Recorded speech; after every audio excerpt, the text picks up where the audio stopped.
Sometimes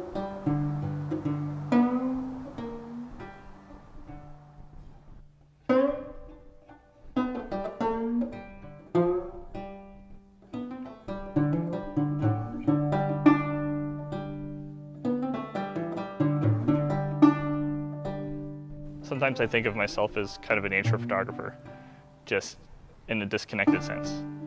You know, some nature photographers like to take pictures of trees or cool moss or something like that. I do that too, but it's usually moss like this, moss that's coming out from the concrete, or trees that are growing out of a roof. It's a different way to celebrate nature. It's kind of the triumph of nature over man. And in a place that's so unapologetically inorganic. This is a brick block structure, and inside of the brick block structure there are other blocks. Everything is very harsh, everything is very utilitarian. But I like that about it. I like that about that you can go to this place that's so, in a design sense, strict. It's discreet, and you can find signs of life all the time.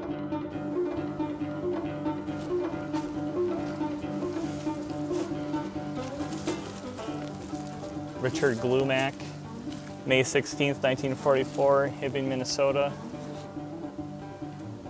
1944, 1943, 1943. All different guys.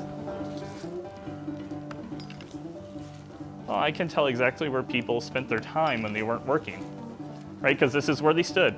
I know because these said so, right? That's not what they intended when they scrawled, you know, one of them actually says like Red Ore in it. Like he said, I live in Red Ore. Like, his name, Red Ore, this is the year that I'm standing in this spot.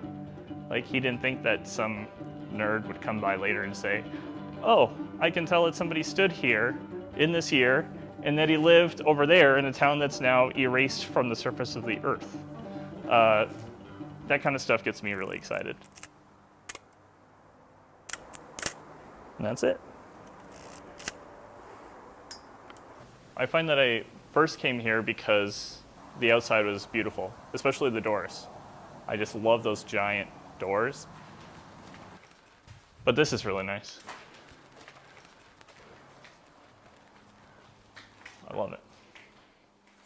I'm kind of a boiler fetishist though. I have like my favorite boilers. It's cracked on the side, so it's kind of like, it looks like it's kind of fighting to get out. And also it's the only thing here that really says the name of the railroad.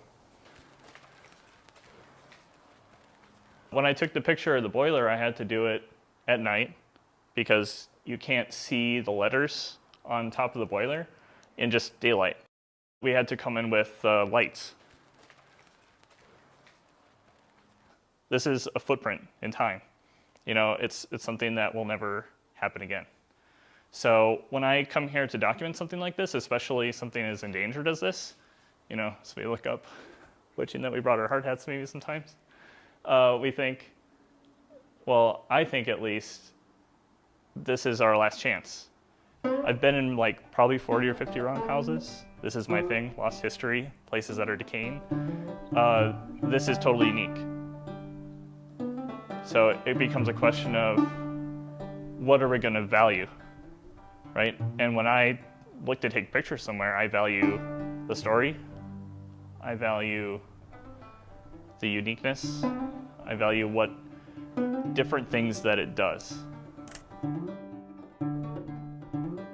The result is a culmination of stories, and in my case, I have art to go along with it. Right, so just like the building draws you in, because the building is it's a very interesting building to look at, right? I reel people in by saying, here are my favorite parts about this place. Here are my takeaways from this unique little, you know, this building that couldn't exist any other place, any other way, built in any other time. And I say, okay, now that I have your attention, let me tell you some cool stories.